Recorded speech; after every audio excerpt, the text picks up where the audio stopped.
The biggest mistake prejudice ever makes is assuming it already knows who someone is. At exactly 7:18 on a cool Monday morning, Naomi Carter stepped out of a silver SUV and looked up at the brick building that would become her new workplace.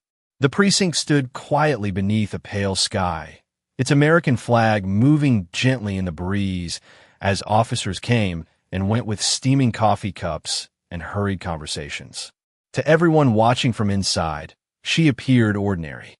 A black woman wearing a tailored Navy suit, carrying a leather portfolio, and walking with calm confidence was easy to overlook when people believed they already understood the story before it had even begun.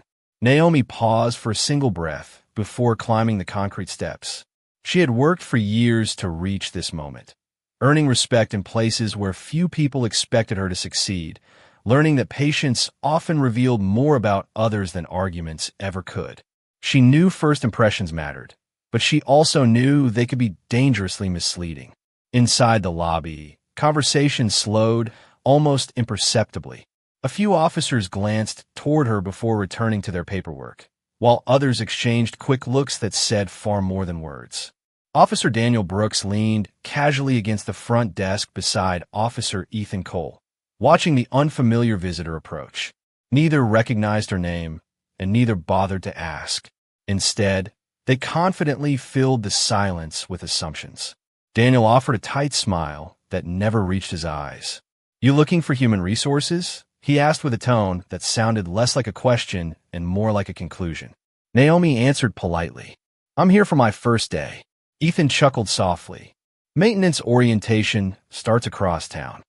A nearby dispatcher lowered her eyes toward her computer screen, pretending not to hear. Another officer shifted uncomfortably but remained silent. Naomi kept her expression composed. Experience had taught her that people often revealed themselves long before they realized anyone was paying attention. "I believe I'm exactly where I'm supposed to be," she replied evenly. Daniel exchanged another amused glance with Ethan. Confident, he muttered, "That's something." As Naomi reached for the visitor log on the counter, Daniel casually slid it a few inches farther away, forcing an awkward pause. It was a small gesture, almost invisible to anyone not paying attention, but moments like that carried meaning beyond the movement itself. Ethan folded his arms. "Maybe wait over there until somebody can help you." His voice remained calm, but the message was unmistakable. Around the lobby, several people heard every word. No one interrupted. No one corrected them. The room settled into an uncomfortable quiet where uncertainty competed with routine. Naomi simply nodded, refusing to match assumption with anger. Instead, she observed everything. The security camera above the entrance, the nameplates on every desk, the nervous expressions of employees who sensed something was wrong but hesitated to speak. She had seen this silence before. It was the silence that allowed people to mistake confidence for permission. Just as the tension threatened to settle into another ordinary morning, every police radio inside the building crackled to life at the exact same moment, followed by a clear voice that instantly drained every trace of confidence from the room. "Attention, all personnel. Assistant Chief Naomi Carter has arrived. The Deputy Commissioner is waiting to welcome her in the main lobby." Every conversation in the lobby stopped as if someone had quietly turned the entire building into a photograph. Daniel Brooks blinked once, convinced he had misunderstood the announcement. Ethan Cole stared at Naomi, then toward the entrance, expecting another person to appear behind her. No one did. Naomi remained exactly where she had been standing only seconds earlier, her posture relaxed, her expression unchanged, and her eyes steady. The silence became almost tangible as every officer slowly realized that the woman they had dismissed was the assistant chief they had been preparing to welcome all morning. Before anyone could gather a response, the front doors opened again. Two members of the Executive Protection Detail entered first, followed by Deputy Commissioner William Foster. He walked directly toward Naomi without hesitation, extending his hand with genuine respect. "Assistant Chief Carter," he said warmly, "welcome. We are honored to have you here." Naomi returned the handshake with a calm smile. "Thank you, Commissioner. I appreciate the welcome." His words echoed through the lobby with unexpected weight. Around them, dozens of employees stood completely still. A dispatcher quietly lowered her headset. A detective carrying a case folder stopped in the middle of the hallway. Even the ringing telephone at the reception desk seemed strangely distant. Daniel felt every confident assumption from only moments before collapsing under the undeniable reality unfolding in front of him. He searched Naomi's face for anger, frustration, or satisfaction, but found none. Instead, she carried herself with the quiet discipline of someone who had spent years proving herself without demanding recognition. Commissioner Foster gestured toward the conference room where senior leadership had gathered. Everyone has been waiting for your arrival. The orientation is ready whenever you are. Naomi nodded politely before turning her attention back toward the lobby. For just a brief moment, her eyes met Daniel's. She did not glare. She did not speak. She simply acknowledged his presence with the same professionalism she had shown since walking through the door. Somehow, the restraint carried more weight than any lecture ever could. Captain Richard Hayes hurried from his office, adjusting his uniform as he approached. The confident expression he had worn all morning had disappeared. Assistant Chief Carter, he began carefully, I sincerely apologize that I was not here to greet you personally. Naomi answered with measured courtesy. There will be plenty of opportunities to work together, Captain. It was neither cold nor forgiving. It was simply factual. Several officers exchanged uneasy looks. They replayed the past few minutes in their minds, remembering every assumption, every quiet laugh, every opportunity to speak that had passed unused. The atmosphere had shifted completely. Respect was no longer something expected because of rank alone. It had become a mirror reflecting everyone's choices. Commissioner Foster glanced around the lobby before addressing the staff. Leadership is measured by character before authority, he said. Today will remind all of us why that principle matters. No one answered. They did not need to. The lesson had already begun long before the meeting ever started. As Naomi followed the commissioner toward the executive conference room, the security camera above the entrance continued recording every second, preserving a morning that many people inside the building would remember for the rest of their careers, even though none of them yet realized that the recordings from those few quiet minutes were about to become the most closely examined evidence inside the entire department. The executive conference room was filled with decorated commanders, division supervisors, and senior investigators who had spent weeks preparing for the arrival of their new leader. Conversations faded the moment Naomi Carter entered beside Deputy Commissioner William Foster. Every chair turned toward her, and every expectation that had been shaped by rumor suddenly gave way to reality. Foster smiled as he stepped to the front of the room. Ladies and gentlemen, it is my privilege to introduce Assistant Chief Naomi Carter. Her record speaks for itself. She has led organizational reform, strengthened community partnerships, and built some of the highest public trust ratings in the state. Beginning today, she will oversee this department and guide its next chapter. Respectful applause filled the room. Naomi acknowledged it with a gracious nod before walking to the podium. She did not begin with statistics or policies. Instead, she looked around the room with quiet confidence, making eye contact with people in every corner before speaking. Thank you for the warm welcome. Every department has challenges. Every community has expectations. My goal is simple. We will earn trust through consistency, accountability, and respect. Those values are not optional. They are the foundation of professional service. Her voice was calm, measured, and impossible to ignore. She never raised it because she did not need to. Years of experience had taught her that true authority rarely arrived with unnecessary volume. Around the table, several commanders exchanged approving glances. Captain Richard Hayes listened carefully, realizing why state leadership had selected her for the position. Meanwhile, outside the conference room, the atmosphere inside the precinct remained noticeably different from only 30 minutes earlier. Officer Daniel Brooks sat quietly at his desk, staring at paperwork he could no longer focus on. Ethan Cole leaned back in his chair without saying a word. The confidence they had displayed earlier had disappeared, replaced by an uncomfortable awareness that every decision made during those first few minutes of the morning now carried consequences they had never imagined. Neither officer knew exactly what had been captured by the security cameras or witnessed by the employees in the lobby. What unsettled them most was not uncertainty about discipline. It was the realization that their assumptions had shaped their behavior before they had learned a single fact about the person standing in front of them. Back inside the conference room, Naomi continued outlining her priorities. She spoke about mentorship, professionalism, transparent leadership, and creating an environment where every employee would be judged by conduct rather than appearance. Her words felt less like promises and more like principles she had practiced throughout her career. Commissioner Foster watched with quiet satisfaction, recognizing the confidence that had made her one of the most respected leaders in the state. As the meeting concluded, administrative staff distributed leadership packets to everyone present. Naomi accepted hers before thanking each department head individually. She believed leadership started with listening before directing.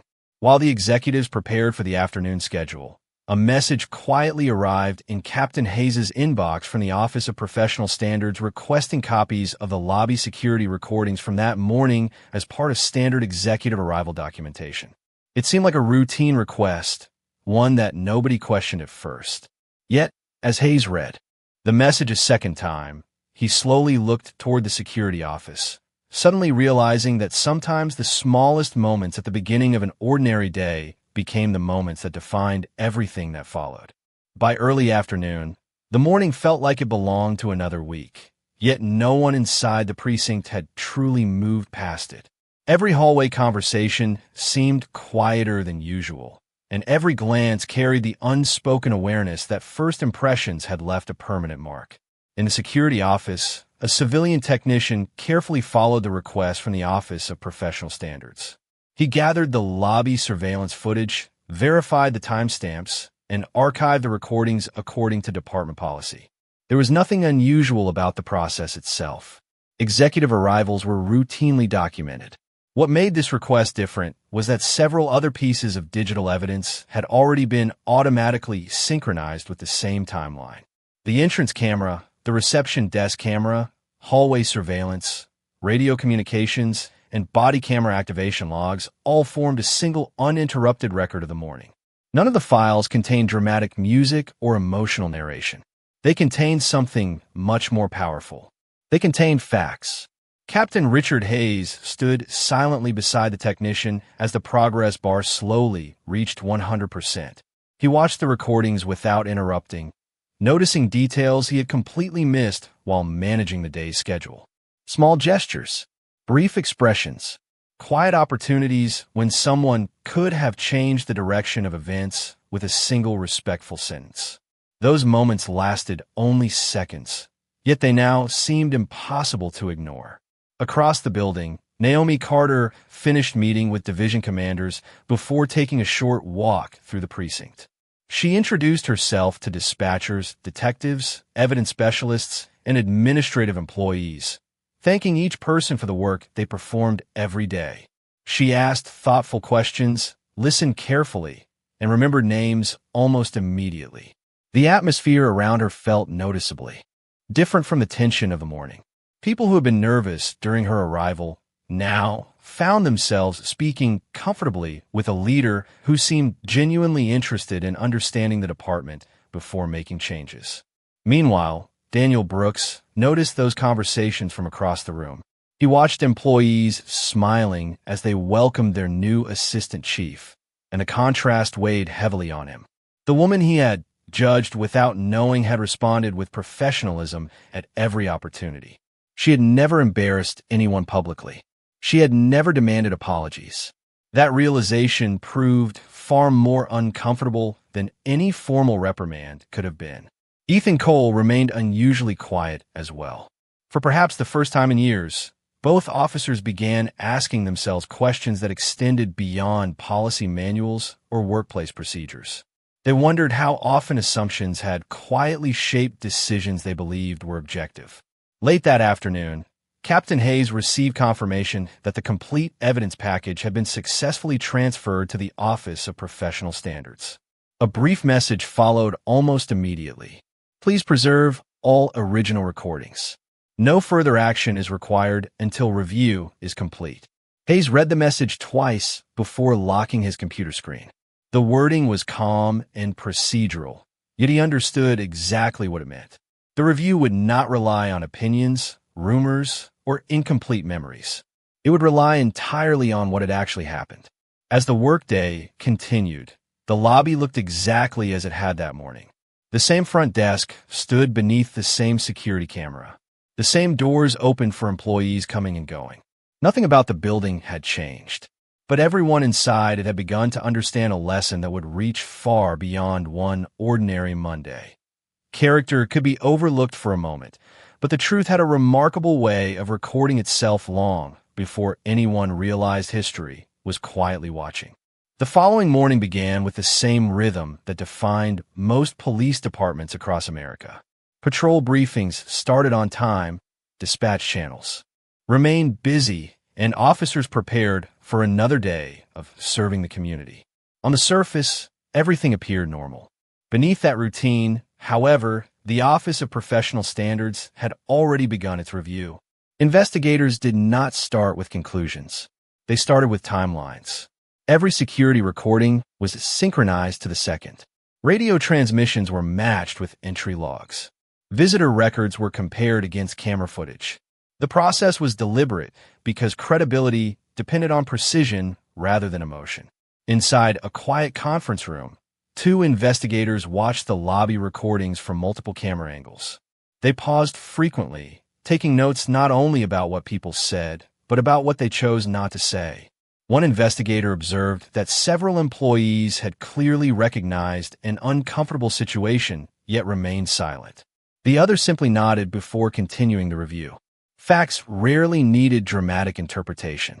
They only needed careful attention. Captain Richard Hayes was asked to answer procedural questions regarding staff assignments and supervisory responsibilities during the morning of Assistant Chief Naomi Carter's arrival. His answers were direct and professional. He understood that the review was not designed to embarrass anyone. It existed to determine whether department values had been reflected in employee conduct. Meanwhile, Naomi continued her schedule without requesting updates or asking about the review. She spent most of her day visiting specialized units, listening to concerns from detectives, dispatch supervisors, and training officers. She believed that effective leadership required understanding people before introducing change. Employees quickly noticed that she treated every conversation with equal respect regardless of rank.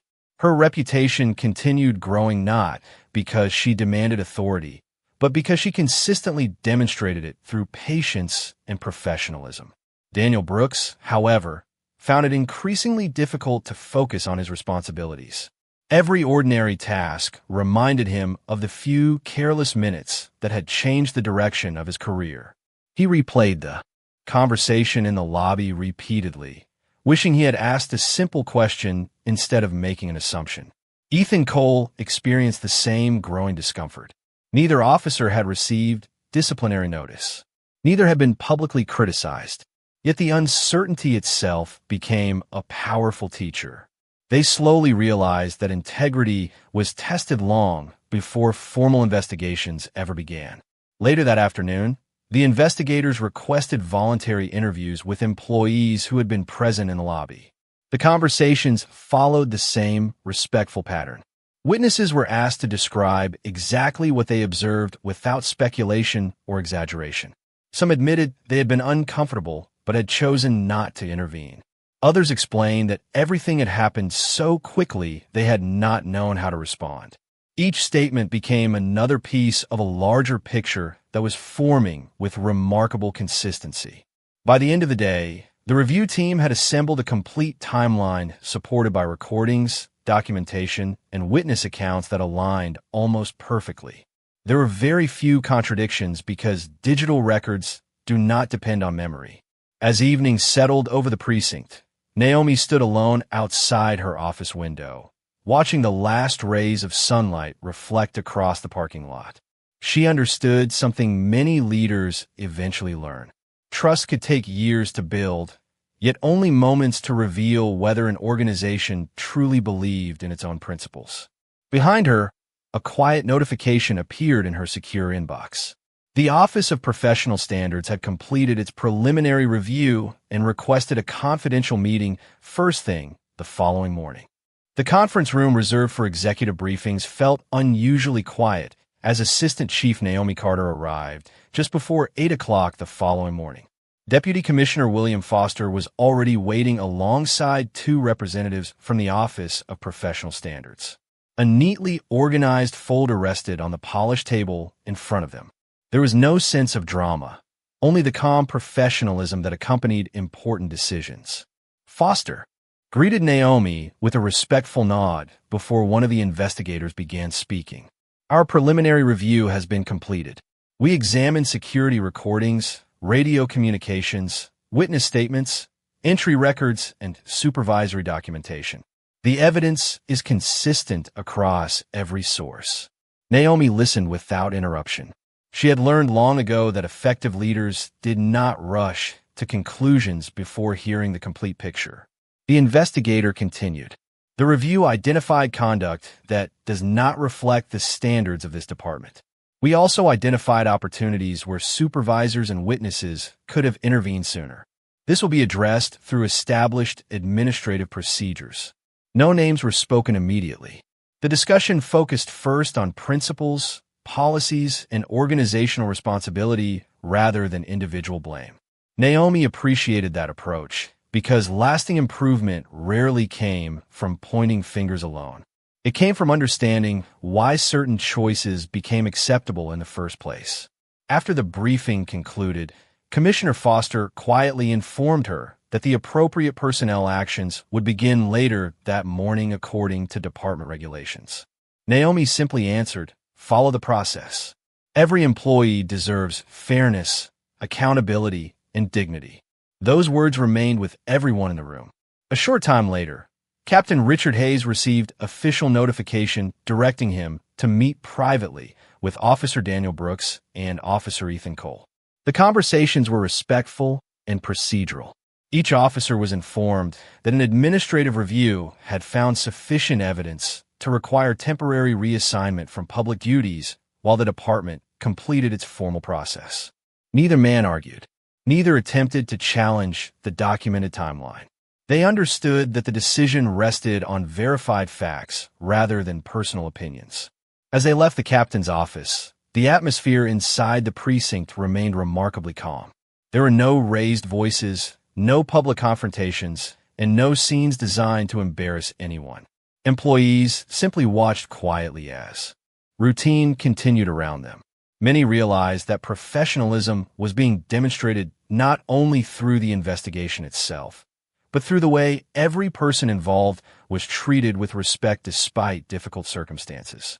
Throughout the afternoon, Naomi continued visiting different divisions exactly as she had planned before the review ever began. She refused to allow one incident to define the department or overshadow the dedication of hundreds of employees who serve their community honorably every day. During a meeting with new recruits, she spoke about leadership in a way that seemed especially meaningful. "Your badge introduces you," she said. "Your daily choices tell people who you really are." The room remained silent as those words settled into every notebook and every memory. Later that evening, Daniel sat alone in the nearly empty employee parking lot before driving home. For the first time in his career, he recognized that the greatest consequence he faced was not temporary reassignment or administrative review. It was confronting the realization that assumptions had influenced his judgment before facts ever had. Inside her office, Naomi looked over the city's skyline as the sun disappeared beyond the buildings. She knew policies could change procedures, training could improve skills, and accountability could correct mistakes. But real transformation began only when people found the courage to examine themselves with the same honesty they expected from everyone else.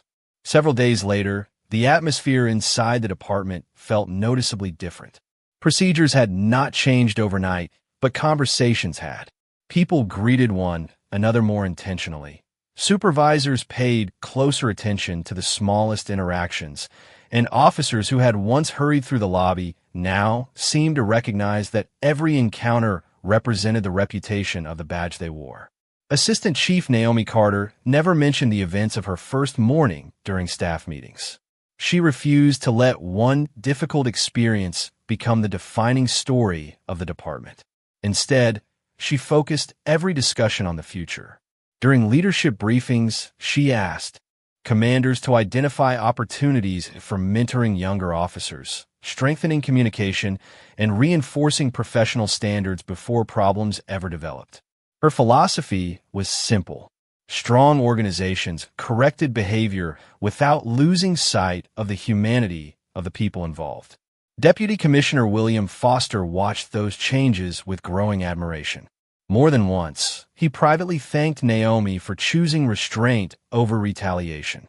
She simply smiled and answered, "Leadership is measured by what happens after disappointment, not before it."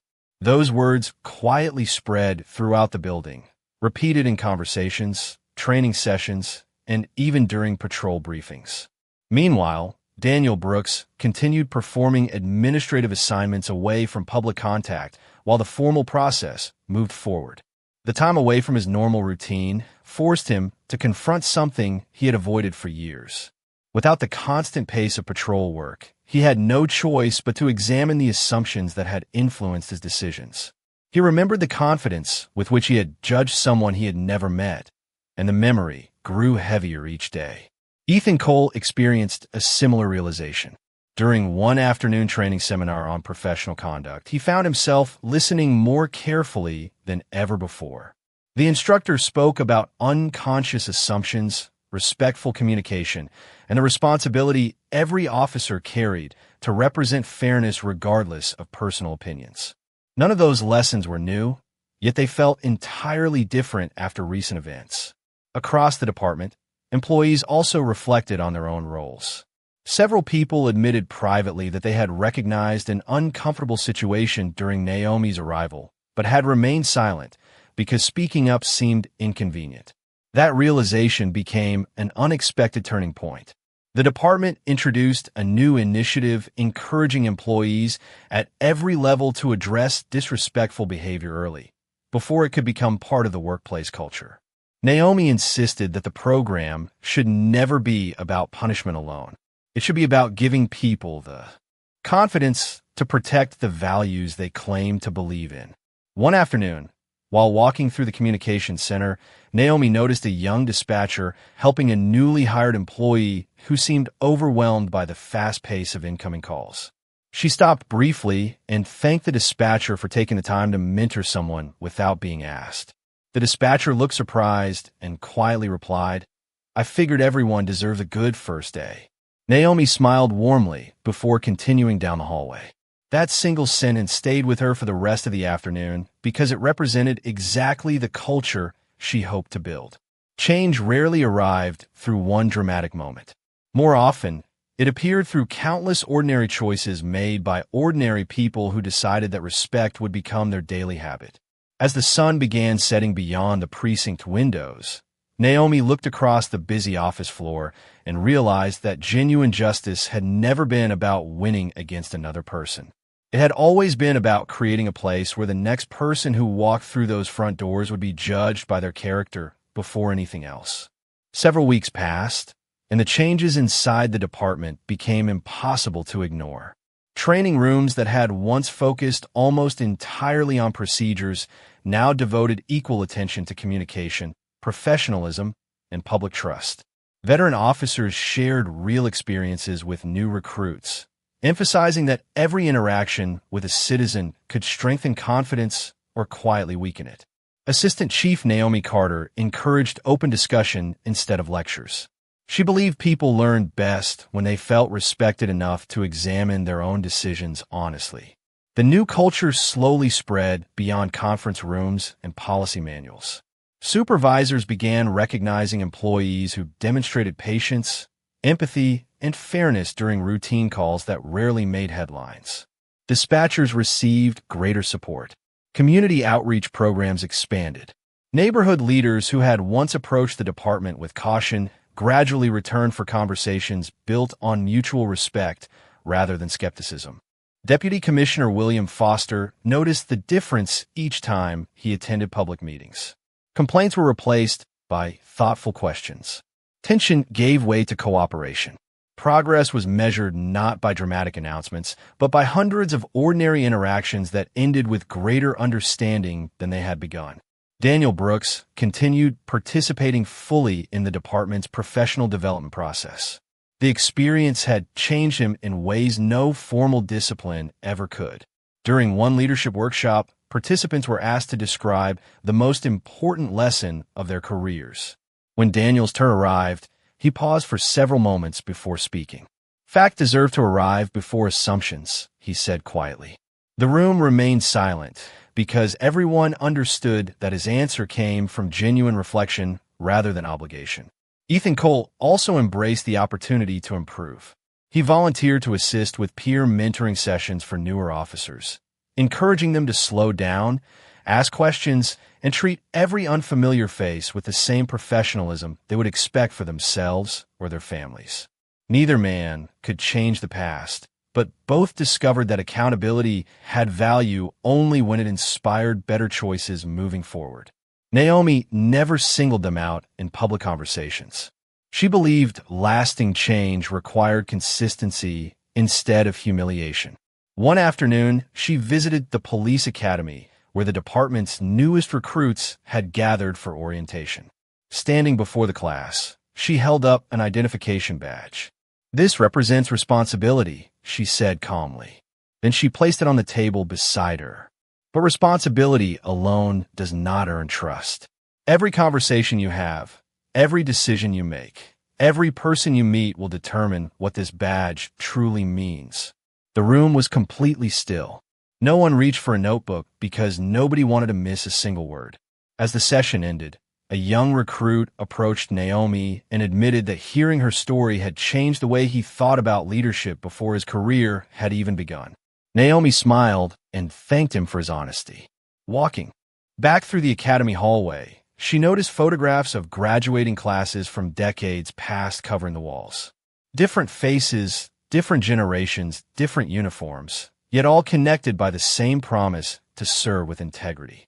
She quietly hoped that years from now, another generation would look back and remember this period not because of one difficult morning, but because it became the moment an entire department decided that respect would no longer depend on appearance, reputation, or assumption.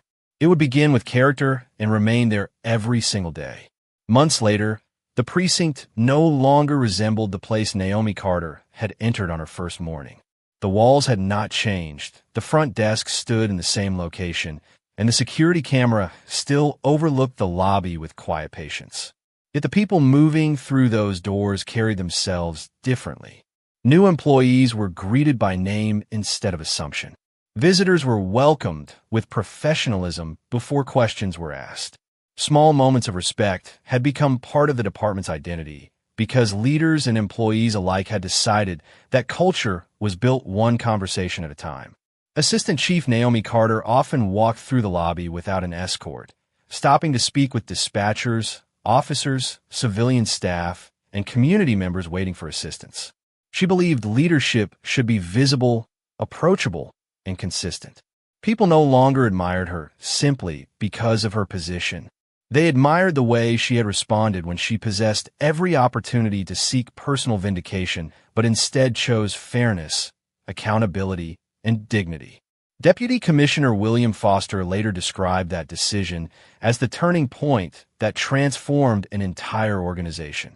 Daniel Brooks eventually returned to duty after completing every requirement of the administrative process and the additional professional development assigned to him. He understood that rebuilding trust required patience rather than expectation. One afternoon, while helping a family locate the correct public service office inside the building, he noticed a young woman standing near. The entrance with an uncertain expression and a folder tucked beneath her arm. For a brief moment, he remembered another morning, another unfamiliar face, and another version of himself. This time he walked over with a genuine smile. "Good afternoon. Welcome. My name is Officer Brooks. How can I help you today?" The woman smiled with visible relief before explaining that it was her first day as a new forensic analyst. Daniel escorted her to the appropriate office, introduced her to the staff, and wished her success before quietly returning to his assignment. No one applauded. No cameras focused on the interaction. It was simply the right thing to do. From a second-floor hallway, Naomi happened to witness the exchange through the glass overlooking the lobby. She said nothing because she did not need to. Real growth rarely announced itself with dramatic speeches. It revealed itself through ordinary decisions made when nobody expected recognition. Later that evening, as employees finished their shifts and the building gradually became quiet, Naomi paused near the entrance before leaving for the day. She glanced briefly toward the same security camera that had silently recorded the beginning of her journey there. It had captured assumptions, silence, accountability, reflection, and ultimately change. The camera had never chosen sides. It had simply preserved the truth until people were willing to learn from it. Naomi stepped outside into the cool evening air, where the American flag moved gently above the precinct as the last rays of sunlight faded across the parking lot. She smiled softly, knowing that the greatest victory had never been proving who held the highest rank. The greatest victory was helping people understand that every person deserved to be seen before they were judged. Because authority may open a door, but character determines what happens after you walk through it. And when truth quietly stands beside dignity, justice never needs to raise its voice to be remembered.